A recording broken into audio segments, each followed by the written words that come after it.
أعوذ بالله من الشيطان الرجيم. بسم الله الرحمن الرحيم.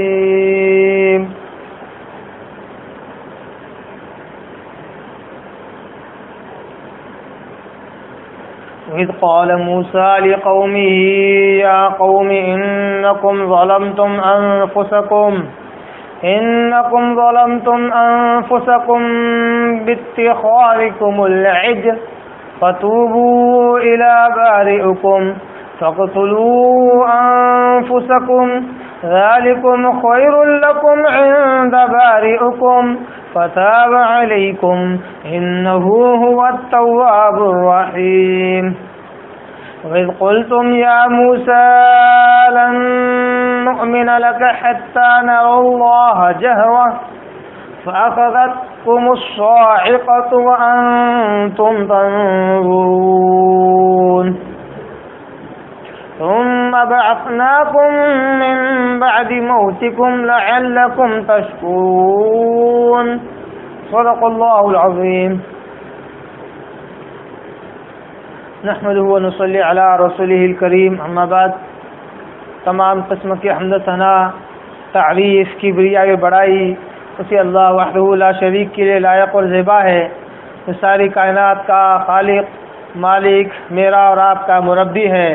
اسی اللہ کے لیے ساری تعریفیں ہیں جو رحمان ہے، رحیم ہے اور فیصلے کے دن کا مالک ہے.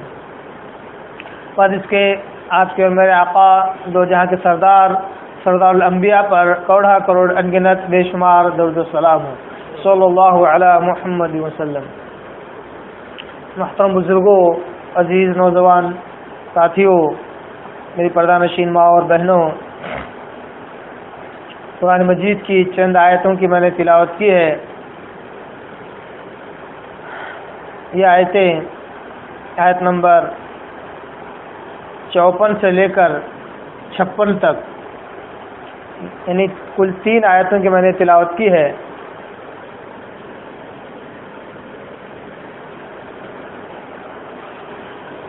اور آج کے درس کی ہماری جو اگلی کڑیاں ہیں وہ آیت نمبر 55 اور 56 ہے.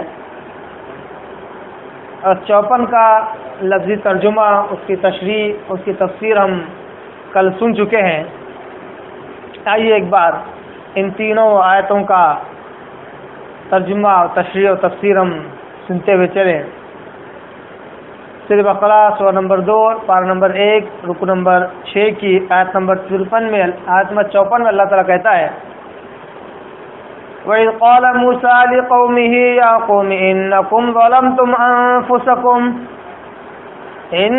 ظَلَمْتُمْ أَنفُسَكُمْ بِاتِّخَاذِكُمُ الْعِجْلَ فَتُوبُوا إِلَىٰ بَارِئِكُمْ فَاقْتُلُوا أَنفُسَكُمْ ذَلِكُمْ خَيْرٌ لَكُمْ عِندَ بَارِئِكُمْ فَتَابَ عَلَيْكُمْ إِنَّهُ هُوَ التَّوَّابُ الرَّحِيمُ. اللہ تبارک تعالیٰ کہتا ہے: وَإِذْ قَالَ مُوسَىٰ، اور یاد کرو اس وقت کو اے بنی اسرائیل، اے اولاد یعقوب، یاد کرو اس وقت کو جب کہ کہا موسیٰ علیہ السلام نے لقومہ، اپنے قوم سے، یا قومی انکم ظلمتم انفسکم، کہ اے میری قوم کے لوگوں، تم نے اپنی جانوں پر ظلم کیا ہے، تم نے اپنے نفسوں پر ظلم کیا ہے، تم نے اپنے آپ پر بڑا ظلم کیا. باتخاذکم العجل، کہ تم نے گائے کے بچڑے کو پکڑ کر اپنی جانوں پر بڑا ظلم کیا. تم نے اللہ کی ذات کے ساتھ شرک اور کفر کیا، اور یہ جو کیا تم نے یہ تمہاری جانوں پر ظلم تھا، اپنے آپ پر بڑا ظلم تھا. موسیٰ علیہ السلام جب کوہ طور پر گئے، اللہ تبارک و تعالیٰ سے ہم کلام ہوئے، تو اللہ تبارک و تعالیٰ کوہ طور پر موسیٰ علیہ السلام کو خبر دیتا ہے کہ موسیٰ، تمہارے ادھر آ جانے کے بعد میں نے تمہاری قوم کو آزمائش میں مبتلا کر دیا، اور سامری نے انہیں گمراہ کر دیا. وَأَضَلُّهُمْ سامری نے انہیں گمراہ کر دیا. سامری نے انہیں بچڑے کی پوجا میں مبتلا کر دیا. موسیٰ علیہ السلام غضبناک ہو کر رنج اور افسوس کے ساتھ اپنی قوم کے پاس واپس آئے تو دیکھا کہ ان کی قوم بچڑے کی پوجا میں لگی ہوئی ہے. بچڑے کی محبت ان کے دلوں میں سرایت کر چکی ہے. بچڑے کی محبت ان کے دل میں رچ بس گئی ہے. موسیٰ علیہ السلام کہتے ہیں کہ اے میری قوم، کیا تم نے مجھ سے یہ وعدہ نہیں کیا تھا کہ میرے آنے تک تم ایک اللہ کی بات کرو گے، اس کے ساتھ کسی کو شریک نہ کرو گے؟ تم نے وعدہ خلاف کیا اور تم نے ایک بچڑے کی پوجا کر لی. موسیٰ علیہ السلام کی اس نصیحت پر بنو اسرائیل کو یہ بات سمجھ میں آئی کہ واقعی ہم نے خدا کو چھوڑ کر، اللہ تعالیٰ کو چھوڑ کر، ہم نے ایک ایسی مورت کو اپنا خدا بنا لیا جو نہ بول سکتا ہے اور نہ ہی کسی قسم کا اختیار رکھتا ہے ہمارے تعلق سے، نہ نفع کا نہ نقصان کا. جبکہ حالانکہ ان کے اس اقرار سے پہلے حضرت ہارون علیہ السلام جو موسیٰ علیہ السلام کے بھائی اور نبی بھی تھے اسی قوم کی طرف، انہوں نے بھی نصیحت کی تھی. تو ان کی نصیحت پر تو بنو اسرائیل نے یہ کہا تھا کہ ہم موسیٰ علیہ السلام کے آنے تک تو اسی معبود پر مجاور بنے بیٹھے رہیں گے، اسی معبود پر عاکف اور مرتکب ہو کر بیٹھے رہیں گے جب تک کہ موسیٰ علیہ السلام آ کر ہمیں نہیں سمجھاتے کہ یہ تمہارا خدا نہیں ہے. ہم تب تک اس کو خدا نہیں ماننے سے انکار نہیں کریں گے، اس کو ہم خدا ہی مانیں گے. جب موسیٰ علیہ السلام آ کر انہیں سمجھاتے ہیں تو اپنی غلطی کا احساس ہو جاتا ہے، تو اللہ کے توبہ و استغفار کرنے لگتے ہیں اور اللہ سے مغفرت مانگنے لگتے ہیں. تو اللہ تعالیٰ کہتا ہے کہ تم نے دنیا کا وہ کام کیا ہے، تم نے گناہوں میں اس گناہ کا ارتکاب کیا ہے جو اس دنیا کا سب سے بڑا گناہ ہے، جو کبیرہ گناہ ہے، جو اکبر الکبائر، یعنی کبیرہ گناہوں میں سب سے بڑا گناہ شرک میں تم مبتلا ہو گئے. تم نے میری ذات کے ساتھ بچڑے کو معبود سمجھا، خدا سمجھا، اس کے آگے سجدہ ریز ہو گئے. یہ سب سے بڑا گناہ تھا. میں تمہیں ایسے ہی معاف کرنے والا نہیں، میں ایسے ہی تم پر احسان کرنے والا نہیں. اے موسیٰ، اب ان سے کہو کہ ایک تجویز میں پیش کرتا ہوں، اگر چاہتے ہو کہ اپنی مغفرت ہو جائے، دنیا میں بھی کامیاب ہو اور آخرت میں بھی کامیاب ہونا چاہتے ہو اور جنت کے حقدار ہونا چاہتے ہو، تو ایک تجویز ان کے لیے یہ ہے فَاقْتُلُوا أَنفُسَكُمْ کہ تم آپس میں ایک دوسرے کو قتل کرو. جو مشرک ہے وہ ایک صف میں کھڑے ہو جائے اور جو موحد ہے وہ دوسری صف میں کھڑے ہو جائیں. جو موحد ہے وہ اپنی تلواروں کے ذریعے سے مشرکوں کی گردنوں کو اڑاتے جائیں، انہیں قتل کرتے جائیں. اس طرح میں ان کے اس اقرار گناہ کو قبول کر کے انہیں معاف کر دوں گا، اور جو قتل کیے جائے انہیں شہید کا درجہ دوں گا، اور جو قاتل ہوں گے ان کے بھی گناہوں کو معاف کر دوں گا، اور انہیں مجاہد کا اور جہاد کرنے کا ثواب دوں گا، اور باقی سارے ماندگان کو، بچے ہوئے لوگوں کو میں درگزر کر دوں گا اور ان کے گناہوں کی مغفرت کو میں قبول کر لوں گا. فَاقْتُلُوا أَنفُسَكُمْ اگر تم اپنے آپ کو ایک دوسرے کو قتل کرتے ہو. اس طرح بنو اسرائیل کی دو صفیں کھڑی ہو گئی، دونوں نے ایک دوسرے کو قتل کیا، مطلب موحدوں نے مشرکوں کو قتل کیا، یہاں تک کہ 70,000 بنو اسرائیل اس وقت قتل کیے گئے. اس لیے موسیٰ علیہ السلام آگے کہتے ہیں ذالکم خیر لکم عند بارئکم، یہ جو تجویز تمہارے آگے رکھی گئی ہے، یہ جو معاملہ تمہارے آگے رکھا گیا ہے گناہوں کی معافی کے لیے، ذالکم خیر لکم، تم لوگوں کے لیے بہت ہی بہتر ہے، عند بارئکم، تمہارے خالق کے نزدیک، تمہارے پروردگار کے نزدیک یہ معاملہ، یہ تجویز بہت ہی بہتر ہے اگر تم عمل کرو. فتاب علیکم، اگر اس تجویز پر عمل کرو گے تو تمہارا خالق بھی تمہاری طرف پلٹ کر آئے گا، تمہاری توبہ قبول کرے گا. انہ هو التواب الرحیم، بے شک وہ بڑا ہی توبہ قبول کرنے والا، بڑا ہی رحم کرنے والا ہے.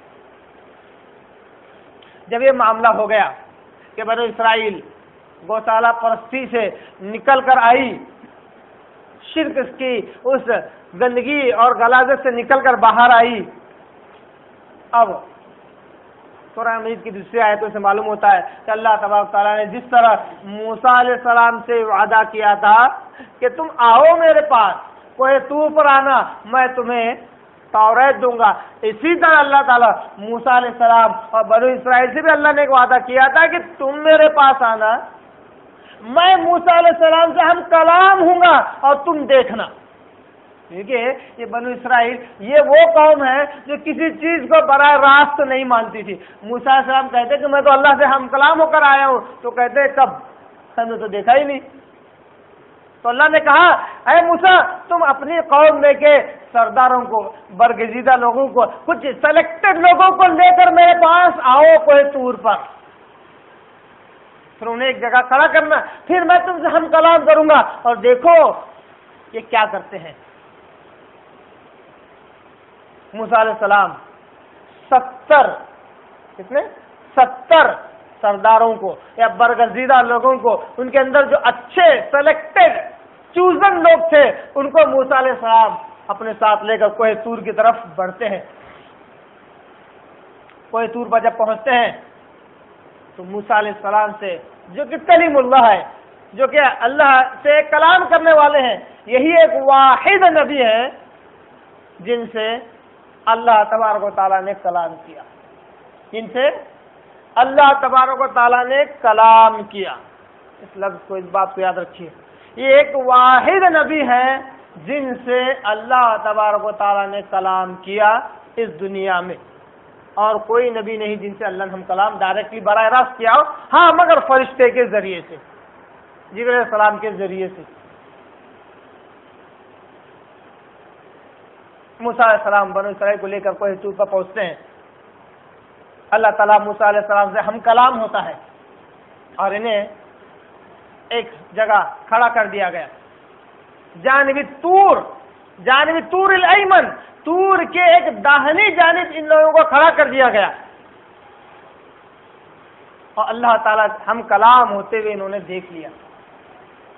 اللہ تعالیٰ کو موسیٰ علیہ السلام سے ہم کلام ہوتے ہوئے بنو اسرائیل کے ان 70 اشراف لوگوں نے, سرداروں نے, سلیکٹڈ لوگوں نے دیکھ لیا کہ موسیٰ علیہ السلام اللہ تعالیٰ سے ہم کلام ہو رہے ہیں. اب اللہ تعالیٰ کہتا ہے آیت نمبر 55 کے اندر, وَإِذْ قُلْتُمْ يَا مُوسَىٰ, اے بنو اسرائیل یاد کرو اس واقعے کو بھی کہ موسیٰ علیہ السلام تم کو لے کر کوہ طور پر آئے. کیا وہ واقعہ یاد ہے کہ اس وقت تم نے موسیٰ سے کیا کہا تھا؟ کیا کہا تھا؟ کہا تھا یا موسیٰ, اے موسیٰ لن نؤمن لک, تیرے پر ہم کبھی ایمان نہیں لانے والے. اے موسیٰ ہم تیرے پر تو کبھی ایمان نہیں لانے والے. تو کہہ رہا ہے کہ رب سے کلام کر لیا, ہمارے سامنے پر ظاہر دکھ بھی رہا ہے, تب بھی ہم تجھ پر ایمان نہیں لانے والے. لن نؤمن لک, ہم تو تجھ پر ایمان ہرگز, لفظ کیا ہے؟ لن ہے. لن کا مطلب ابھی زبان میں ہرگز تجھ پر ایمان نہیں لانے والے. اسی طرح کیسی قوم تھی یہ بنو اسرائیل, یہ یہودی کی کیسی ذات ہے, کیسی قوم ہے کہ سارے معجزات, ساری قدرت کی نشانیاں ان کے سامنے ظاہر ہونے کے باوجود بھی ان کے دل پتھر کے پتھر ہی تھے. اسی لیے اللہ تعالیٰ قرآن میں بنو اسرائیل کے تعلق سے بیان کرتے ہوئے کہتا ہے کہ بنو اسرائیل کے دلوں کو پتھروں سے مشابہت دیتے ہوئے اللہ تعالیٰ کہتا ہے کہ بعض پتھر تو ایسے ہیں کہ انہیں ویسے چشمے پھوٹ نکلتے ہیں, مگر بنو اسرائیل کے دل ایسے ہیں کہ ان کے اوپر سارے دلائل, ساری علامتیں, ساری نشانیاں, ساری قدرت بھی ظاہر ہو جائے تب بھی کہیں گے لن نؤمن لک حتی, ہم تم پر ایمان ہرگز نہیں لائیں گے. کیا کہا آخرکار؟ اے موسیٰ ہم تم پر ایمان نہیں لانے کے. کب تک؟ حتی نر اللہ جہرا, اے موسیٰ ہم تم پر اس وقت تک ایمان ہرگز نہیں لائیں گے جب تک کہ ہم خود براہ راست اللہ تعالیٰ کو نہیں دیکھ لیتے کہ تمہارے ساتھ کلام کر رہا ہے. حتی نرا مطلب دیکھنا ہے, نرا ہم جب تک کہ نہیں دیکھ لیتے. حتی نر اللہ جہرتن, جہر کہتے ہیں اظہار, یعنی کھل کر آنا ہے نا. نمازوں میں بھی 2 ٹائپ کی نمازیں ہیں, ایک وہ جو اظہار کے ساتھ پڑھی جاتی ہے، ایک وہ جو اخفاء کے ساتھ پڑھی جاتی ہے۔ ظہر اور عصر یہ اخفاء ہے، اس میں امام صاحب کیا تلاوت کرتے ہیں معلوم نہیں پڑتا ہے، مگر فجر، مغرب اور عشاء یہ اظہار والی ہے، اس میں امام صاحب کیا پڑھتے ہیں معلوم ہوتا ہے۔ اسی سے بنا ہوا لفظ ہے جہرتن، جہرتن اظہار کرنا۔ حتیٰ نر اللہ جہرتن، ہم اس وقت تک تم پر ہرگز ایمان نہ لائیں گے جب تک کہ ہم اللہ تعالیٰ کو ظاہری طور پر نہ دیکھ لیں۔ اتنا کہنا تھا ان بنو اسرائیل کے 70 لوگوں کا۔ فَأَخَذَتْكُمُ الصَّاعِقَةُ، اللہ تعالیٰ کہتا ہے فوراً ایک صاعقہ کہتے ہیں ایک آواز کو، ایک آواز نے تمہیں پکڑ لیا۔ وَأَنْتُمْ تَنْظُرُونَ، اس وقت تم دیکھ رہے تھے۔ لفظ کیا ہے؟ فَأَخَذَتْكُمُ الصَّاعِقَةُ، ایک آواز نے یا ایک بجلی کی کڑکڑاہٹ کی آواز نے تمہیں پکڑ لیا۔ وَأَنْتُمْ تَنْظُرُونَ، اور تم دیکھ رہے۔ اب پکڑ لیا کیا مطلب ہے؟ قرآن کی آیت تو اتنی ہے، جب قرآن مجید کو آپ دوسری آیتوں کی روشنی میں جب آپ سمجھنے کی کوشش کرتے ہیں تو معلوم ہوتا ہے کہ جیسے ہی انہوں نے کہا کہ اے موسیٰ ہم تم پر اس وقت تک ایمان نہیں لائیں گے جب تک ہم اللہ تعالیٰ کو دیکھ نہیں لیتے، تو ایک بجلی نے یا ایک کڑاکے کی آواز نے ان پر ایسے حملہ کیا کہ سب کے سب 70 جتنے سب مر گئے۔ اور آیت یہ بتلاتی ہے انتم تنظرون، اس آواز کے پکڑنے کو، اس بجلی کے گرنے کو تم دیکھ رہے تھے۔ اس کے طور سے مفسرین کہتے ہیں جس طرح 70 لوگ کھڑے تھے، پہلے پر بجلی گرتی دوسرا دیکھ لیتا، دوسرے پر بجلی گرتی تیسرا دیکھ لیتا، تیسرے پر بجلی گرتی چوتھا دیکھ لیتا، اس طرح آخر سے پہلے ایک انسان پر جب بجلی گری آخری انسان نے دیکھ لیا۔ ہر ایک دیکھ رہا تھا کہ اللہ کو براہ راست دیکھنے کا یہ انجام ہوا کہ سب پر اللہ کی ایسی پکڑ، ایسا عذاب نازل ہوا کہ فوراً ایک آواز اور بجلی نے انہیں ہلاک کر دیا۔ آیت سے معلوم ہوا کہ اللہ تبارک و تعالیٰ کو عوام تو ہرگز عوام تو عام انسان تو ہرگز ظاہراً اس دنیا میں دیکھ ہی نہیں سکتی۔ سوال اٹھتا ہے کیا خصوصی لوگ اللہ تعالیٰ کو دنیا میں دیکھ سکتے ہیں؟ کیا خصوصی لوگ اللہ تعالیٰ کو دنیا میں دیکھ سکتے ہیں؟ نہیں، خصوصی لوگ بھی اللہ تعالیٰ کو دنیا میں نہیں دیکھ سکتے۔ اس کی دلیل موسیٰ علیہ السلام خود ہیں جو کلیم اللہ ہیں، جو اللہ سے ہم کلام ہوئے براہ راست بغیر کسی ذریعے اور واسطے کے۔ انہوں نے ایک جگہ قرآن مجید ہی میں موجود ہے کہا تھا کہ اللہ اتنی بار آ کے مسجد سے بات کرتا ہوں بڑا مزہ آتا ہے، ایک بار اپنی شان و شوکت دکھا دے، ایک بار اپنی صورت مجھے دکھا دے، میں تجھے دیکھنا چاہتا ہوں۔ اللہ نے کہا لن ترانی، اے موسیٰ تم مجھے نہیں دیکھ سکتے، تم مجھے نہیں دیکھ سکتے۔ تو وہ کلیم اللہ جن سے اللہ نے کلام کیا وہ اللہ تعالیٰ کو نہیں دیکھ سکتے، تو کوئی بھی شخص اللہ تعالیٰ کو دنیا میں نہیں دیکھ سکتا، دنیا میں نہیں دیکھ سکتا۔ یہاں تک کہ صحیح مسلم کی حدیث ہے، نبی صلی اللہ علیہ وسلم کہتے ہیں، آپ کی زبان میں نکلے الفاظ ہے، آپ صلی اللہ علیہ وسلم کہتے ہیں لا ترى ربكم احدكم لا ترى ربكم احدكم حتى تموت، تم میں سے کوئی شخص اپنے رب کو نہیں دیکھ سکتا حتى تموت، جب تک کہ اسے موت نہ آ جائے، جب تک کہ وہ مر نہ جائے اپنے رب کو نہیں دیکھ سکتا۔ یہ حدیث بالکل عام مفہوم والی قیامت تک رہنے والی حدیث ہے، جس سے معلوم ہوا کہ کوئی بھی شخص اس دنیا میں اللہ تعالیٰ کو نہیں دیکھ سکتا۔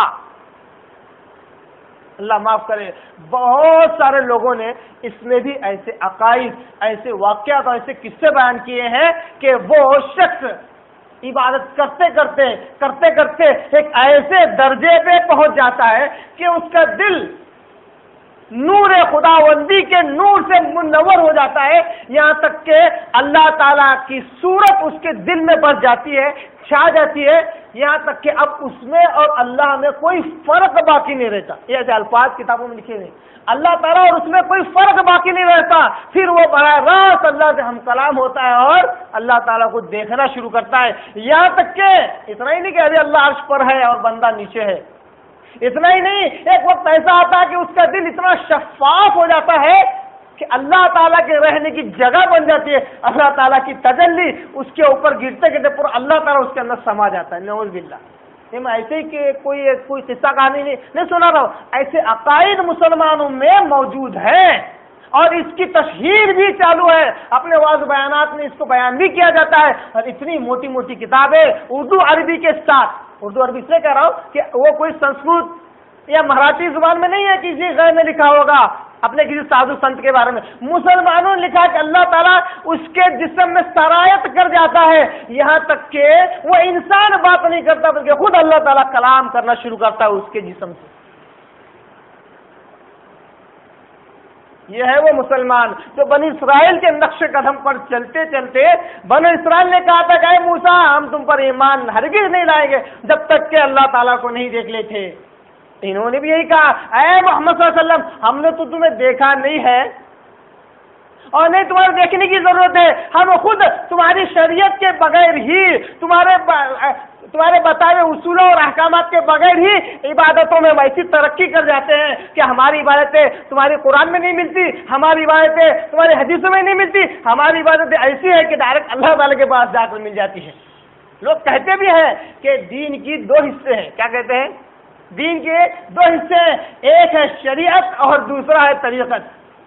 یہ بڑا ہی بہت کیا کہتے ہیں بہت ہی گاڑی باتیں لوگ اس کو سمجھتے ہیں، واللہ میں تو نہیں سمجھتا کہ کوئی گاڑی بات ہے اور نہیں سمجھنے والی بات ہے۔ لوگ کہتے ہیں کہ شریعت ہے اور دوسرا طریقت ہے۔ شریعت وہ ہے جس میں قرآن اور حدیث ہے، یہ کوئی سمجھ لیتا اور نہیں بھی سمجھ لیتا کوئی فرق نہیں پڑتا، پورا کا پورا اگر اس نے سمجھ لیا تب بھی وہ کہتے ہیں کہ وہ جاہل ہے، کیونکہ وہ بسم اللہ کے بے کے نقطے بھی نہیں سمجھ سکتا جب تک کہ جب تک کہ طریقت کو نہ سمجھے، اور طریقت کیا ہے جو اس میں نہیں ہے، جو قرآن حدیث میں نہیں ہے، مگر اس کے اوپر عمل کرتے کرتے وہ ایسا ہو جاتا ہے تو اس کا دل صاف اور شفاف ہو جاتا ہے کہ اللہ تعالیٰ اس کے اندر سما جاتا ہے۔ یہاں تک کہ ایک واقعہ یاد آ رہا ہے، کتاب میں نے پڑھا کہ ایک بہت بڑے پہنچے ہوئے بزرگ تھے۔ دیکھیے ان چیزوں کو صرف بیان کرنے کا مقصد یہ ہے تاکہ بد عقیدگی بالکل ہی چھٹ جائے اور شرک کے دروازے بند ہو جائے۔ یہیں سے شرک کی شروعات ہوتی ہے، یہیں سے کفر کی شروعات ہوتی ہے۔ ایک واقعہ پڑھ رہا تھا، ایک صاحب لکھتے ہیں کہ ایک بہت ہی پہنچے ہوئے بزرگ تھے، ان کے پاس ان کے شاگرد آئے اور کہا کہ حضرت آپ کے بارے میں تو بہت کچھ سنا ہے کہ آپ کے اندر وجد آتا ہے، آپ وجد میں چلے جاتے ہیں، وجد آپ کو طاری ہو جاتا ہے اور خود باری تعالیٰ آپ کے اندر سما جاتا ہے۔ یہ تو ہمیں سمجھ بھی نہیں آتا۔ واقعہ خود گھڑا ہوا واقعہ اور اس کو صحیح بھی ثابت کر رہے ہیں، دیکھو کیسے ثابت کرتے ہیں، ذرا سا غور کیجیے۔ کہتے ہیں کہ یہ تو ہمیں سمجھ میں نہیں آتا، تو وہ بزرگ کہتے ہیں اچھا میاں حق بات کو سمجھنے کے لیے توفیق لگتی ہے۔ اچھا دیکھو ذرا، ایک چیز کی طرف اشارہ کیا، ایک چیز رکھی ہوئی تھی، کہا اگر یہ چیز اپنی جگہ باقی رہی تو میں ہوں، باقی نہیں رہی تو میں نہیں کوئی اور ہے۔ دیکھا اس چیز کو دیکھا، دیکھتے دیکھتے اچانک ان کے اندر جلال آ گیا، اچانک وہ دوسرا طاری ہو گیا، ایسے آواز نکالنے لگے یہاں تک کہ وہ چیز پھٹ کر دو ٹکڑے ہو گئی اور کہا کہ پھر اچانک عام حالت میں آ گئے اور کہا یہ تو میں نے نہیں کیا، پھر کس نے کیا؟ یہ تو اس ذات نے کیا، یہ تو میرا کمال نہیں ہے۔ دیکھو اللہ کے جسم میں سرایت ہونے کے لیے دلیل بھی پیش کر دی کہ یہ چیز پھٹ گئی، یہاں تک کہ پھر دوبارہ جوڑ کر بھی بتا دیا کہ دیکھو وہ میں نہیں تھا، وہ تو کرنے والی ذات اللہ کی تھی۔ یہاں تک کہ ایک واقعہ اور بالخصوص دہلی کی جامعہ مسجد کے تعلق سے لوگ بیان کرتے ہیں۔ دہلی کی جامعہ مسجد کے تعلق سے بہت پرانی ہے اور ایک خاص ولی کا نام لے کر، مجھے نام بھی یاد ہے مگر نام نہیں بیان کر رہا ہوں، ان کے نام کے ساتھ یہ واقعہ گھڑا گیا ہے۔ کہتے ہیں کہ وہ دہلی کی جامعہ مسجد کے دہلیز پر ہی بیٹھے رہتے تھے، ہر کوئی آتا 5 وقت کی نماز پڑھ کے جاتا، یہ نہیں پڑھتے تھے کیونکہ اللہ کے ولی ہے، اب میرے کو سمجھ میں آتا اللہ کا ولی ہے کون، اب نماز پڑھنے والا کہ بغیر نماز پڑھنے والا؟ بہرحال نماز نہیں پڑھتے تھے، ان سے پوچھا جاتا کہ بھائی کیا ہوا نماز؟ تم عوام ہو، مسجد میں پڑھتے ہو، ہم خاص لوگ ہیں، کبھی ظہر مکہ میں تو کبھی عصر مدینہ میں تو کبھی عراق میں، ہماری نمازیں ایسی ہوتی ہے۔ اچھا خیر جو بھی ہے، نمازیں ہو رہی ہے۔ بہرحال اب ایسا ہوا کہ اس وقت کا جو بادشاہ تھا اس مسجد میں آیا ایک دن اور دیکھا کہ صاحب نماز سونے آتے ہیں، تو کہا یہ کوئی ولی نہیں ہو سکتا۔ کیا کہا؟ یہ کوئی ولی نہیں ہو سکتا۔ اور انہوں نے تلوار نکالی اور گردن اڑا دی۔ جیسے ہی گردن جا کر ادھر دور جا کر گری تو گردن میں سے جو کٹ کر گری ہوئی تھی اس میں سے آواز آ رہی تھی، انی انا اللہ، انی انا اللہ، انی انا اللہ، بے شک میں اللہ ہوں، بے شک میں اللہ ہوں، عربی کے ساتھ لکھا ہوا۔ اور ادھر دھر میں سے آواز آ رہی ہے، انی انا اللہ، انی انا اللہ، بے شک میں اللہ ہوں۔ پریشان ہو گئے، واپس جوڑ دیا تو زندہ آ گئے اور بزرگ چل نکلے۔ کتابوں میں یہ واقعہ، اس سے کیا معلوم ہو رہا؟ اللہ تعالیٰ خود انسان ہے جسم میں سما رہا ہے، جبکہ یہاں کہتے ہیں بنی اسرائیل ہے موسیٰ تم پر یقین نہیں کریں گے جب تک کہ تم اللہ کو نہ دکھا دو۔ آج امت محمد اب یہی چاہتی ہے کہ اللہ خود سامنے آئے، چاہے کچھ چیزیں دوسری شکل میں آئے یا کوئی اوتار لے کر آ جائے، ہمیں اس سے کوئی مطلب نہیں، جب تک کہ اللہ نہیں آتا ہم پکے مسلمان نہیں بننے والے۔ یہاں تک اتنا ہی نہیں، میں نے کہا تھا کہ یہ واحد ہستی ہے موسیٰ علیہ السلام جو کلیم اللہ ہے، جن سے اللہ نے کلام کیا، اللہ نے براہ راست بات کیا، ان کے علاوہ اللہ نے کسی سے براہ راست دنیا میں اللہ نے نہیں کیا۔ اب ایک صاحب کہتے ہیں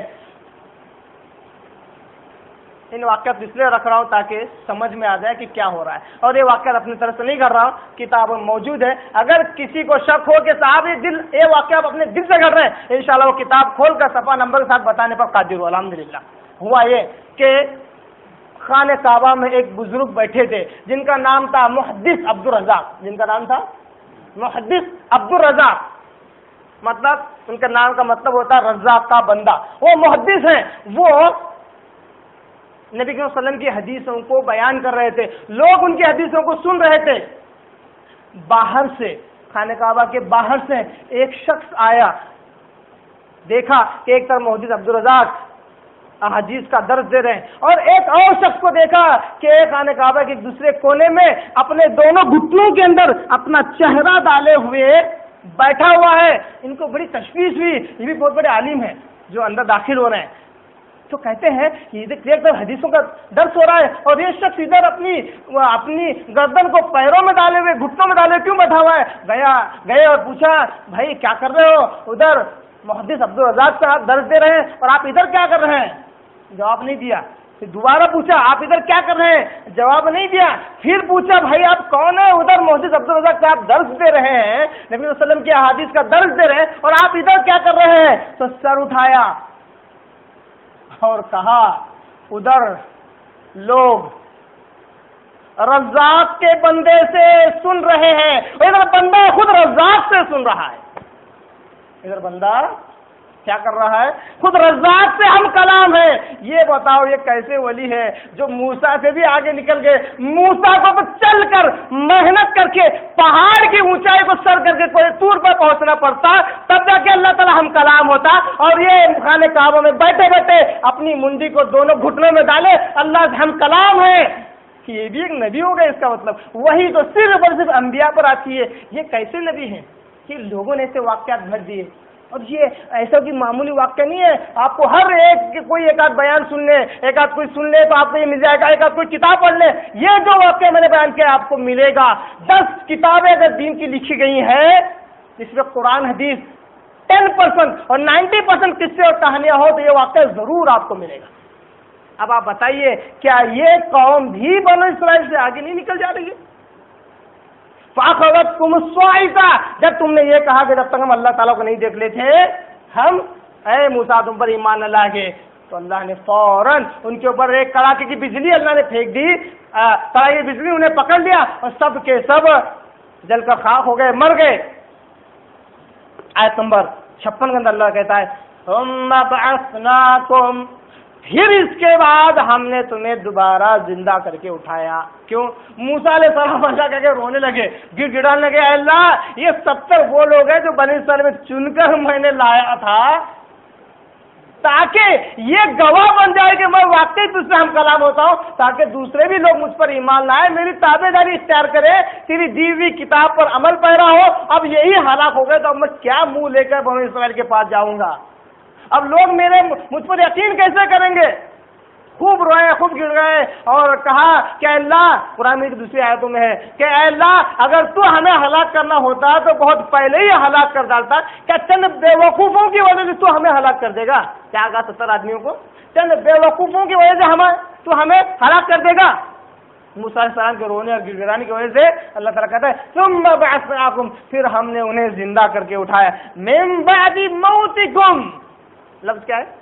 اس موت کے بعد۔ معلوم ہے کہ وہ حقیقتاً مر چکے تھے، حقیقتاً موت کے آغوش میں چلے جا چکے تھے، وقتی طور پر، عارضی طور پر، ٹیمپرری طور پر نہیں، حقیقتاً وہ مر چکے تھے، دوبارہ زندہ کیے گئے۔ لعلکم تشکرون، اے بنی اسرائیل یاد کرو پھر سے میں تم نے زندہ کیا تاکہ تم شکر گزاری اختیار کرو، تاکہ تم میرا شکر مانو۔ یہاں پر کچھ لوگ بہت دور کے لوگ ہیں جیسا، مگر عقیدہ یہاں پہ آ گیا، اس لیے بیان کر رہا ہوں۔ بعض لوگوں نے یہاں پر ایک نقطہ اس آیت سے یہ نکالا کہ وہ 70 آدمی وہ ہیں جن پر موت آ گئی، اس لیے وہ جب دوبارہ زندہ کیے گئے تو اب ان پر شریعت باقی نہیں رہی، کیونکہ انہوں نے حقیقتاً دیکھ لیا موت کو۔ کیا کہتے ہیں؟ حقیقتاً انہوں نے موت کو دیکھ لیا، اس لیے اب وہ شریعت سے باہر نکل گئے، مطلب اب ان پر شریعت لاگو نہیں ہے کیونکہ انہوں نے دیکھ لیا۔ نہیں، یہ بھی استدلال اس آیت سے غلط ہے۔ کیوں؟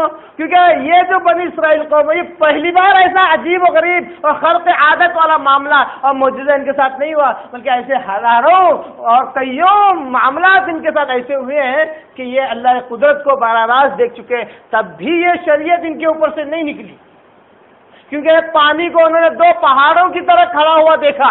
یہ کیا کوئی معمولی واقعہ تھا؟ اسی طرح آسمان سے من و سلوا کا اترنا، پرندوں کا ان کے آس پاس سے گھومنا، ان کے لیے ساری سہولت اللہ تعالیٰ کا فراہم کرنا، موسیٰ علیہ السلام کے ساتھ جا کر اللہ تعالیٰ سے ہم کلام ہوتے براہ راست دیکھ لینا، اسی طرح کا ان پر موت کا آ جانا بھی انہی چیزوں میں سے ہے۔ افسوس ابھی تو انشاءاللہ آگے آیتیں آئیں گی کہ زندہ ہونے کے بعد کیا کرتے ہیں، کیا واقعی اللہ نے جو توریت انہیں دی تھی اس کو مانتے ہیں کہ زندہ ہوتے ہی کوئی ایسا جملہ کہہ دیتے ہیں جس سے اللہ اور غضبناک ہونے والا ہے۔ یہ بنو اسرائیل قوم ہی ایسی تھی کہ اللہ کی سب سے زیادہ نافرمان، سخت نافرمان، اس لیے تو اللہ کا غیظ و غضب ان کے اوپر قیامت تک رہنے والا ہے۔ یہودیوں پر، بالخصوص یہودیوں پر قیامت تک اللہ کا غیظ و غضب رہنے والا ہے، قیامت تک یہ ذلت اور رسوائی میں ہی رہیں گے جب تک کہ اللہ کے امان میں نہ آئے۔ قرآن کی آیت ہے، اللہ کے امان سے مراد اسلام ہے، جب تک کہ مسلمان نہ ہو جائے تب تک انہیں کوئی سکونت والی جگہ، انہیں کوئی عزت والی جگہ نہیں ملنے والی ہے۔ ایسی قوم تھی، انہی کی روش پر مسلمان بھی چلتے ہوئے وہ سارے عقائد، وہ سارے قصے کہانیاں، وہ سارے معاملات اختیار کرتے جا رہے ہیں جو اسلام کے نہیں ہیں، اسلام کے باہر کی ہیں۔ اللہ تعالیٰ دعا کرتا ہوں کہ اللہ تعالیٰ ہمیں قرآن کو سمجھنے پر عمل کرنے کی توفیق عطا فرمائے، بالخصوص اللہ تعالیٰ ہمیں بنی اسرائیل کی روش پر چلنے سے اللہ ہماری حفاظت فرمائے، اور اگر ہم چل رہے ہیں تو اللہ تعالیٰ اپنے فضل و کرم سے ہمیں وہاں سے بچا کر نکال لے، اور اس روش پر اللہ تعالیٰ ہمیں چلائے جس پر آپ صلی اللہ علیہ وسلم کے صحابہ، تابعین، تبع تابعین اور محدثین اور ائمہ کرام چلے، اس راستے پر اللہ تعالیٰ ہمیں چلائے، اللہ تعالیٰ ہمیں اس راستے پر چلائے، ان لوگوں کے راستے پر چلائے جن پر اللہ کا انعام اور اکرام ہوا۔ وآخر دعوانا ان الحمدللہ رب العالمین۔ دیکھیے بھائی، الحمدللہ اب تک کے جو اپنے درس ہوئے ہیں رمضان سے پہلے کے، اس کی ایک سی ڈی بن کر آئی ہے جس میں 24 درس ہے کل، تو اس کی ایک سی ڈی MP3 کے فارمیٹ میں آئی ہے۔ 9 سے 10 ہی سی ڈیاں لایا ہوں، 10 روپے میں ایک سی ڈی ہے، بلینک سی ڈی بھی 10 روپے میں آتی ہے، اس کے اندر ڈیٹا ڈالنے کے بعد بھی 10 روپے ہی ہے۔ آپ آج ایک یا دو لیجئے، اور انشاءاللہ اگر یہ آج سب کی سب چلی گئی تو انشاءاللہ اور زیادہ بنا کے لائیں گے۔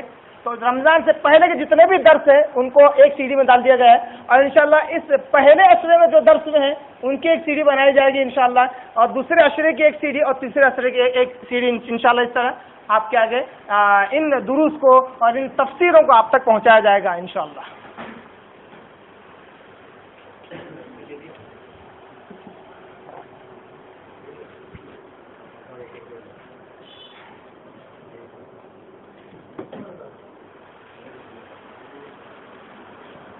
جو لوگ زیادہ لینا چاہتے ہیں تھوڑا انتظار کریں، اگر بچ جائیں تو لے لینا۔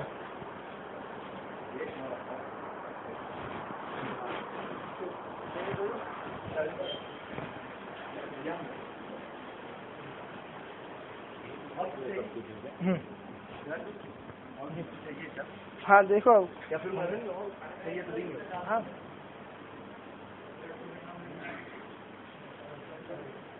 وہ جلدی میں ہم نے ٹاپک تو نام نکالنے کی ٹائم نہیں رہا، خالی ہم نے چلو جانو پہلے کرو، انشاءاللہ اگلی بار نام بھی نیچے ڈال دیں گے، اس لیے جگہ نیچے کس لیے چھوڑا میں نے۔ ہاں بول آپ نے لوگوں کو بات رہے بول کے میں نے کیا کیا نام اگلی بار کر دیں گے بول کے چھوڑ دیا اس کو۔ بہت سے رہتے نا ہاں ہاں نہیں انشاءاللہ اگلی بار انشاءاللہ نام ڈال دیں گے انشاءاللہ۔ یہ دیکھیے اس میں خالی صرف فاتحہ کی اجمالی تفسیر ہے اور آیت نمبر 37 تک کا ہے اس میں۔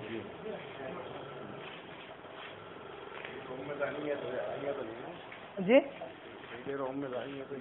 نہیں یہ نہیں اڑاتا، وہ نیچے سے چلتا ہے وہ، اور ٹی وی وغیرہ میں بھی اگر MP3 والا ہوں گا نا تو اس میں بھی چل جائیں گے انشاءاللہ، ٹی وی میں ہمیں وہ CD پلیئر جو آتا ہے اس میں ڈالنے سے بھی چل جائیں گے انشاءاللہ، کمپیوٹر میں چلیں گا DVD CD۔ بہت بہت شکریہ۔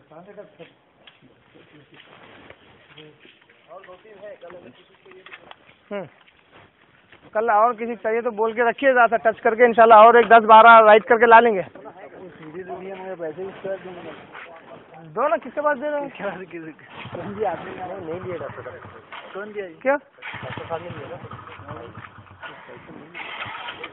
ٹھیک ہے ڈاکٹر صاحب دے رہے ہوں گے تو لے لو، ڈاکٹر صاحب پیسے لے لو تو دے دینا، ڈاکٹر صاحب نے پورے لیے تو ہم تو چاہتے ہیں کہ پیسے دے کر لیں تاکہ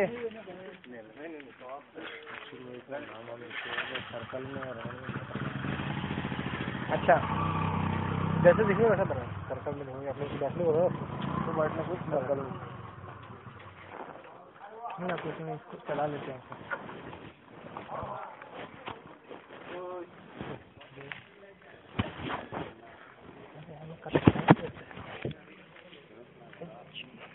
شکر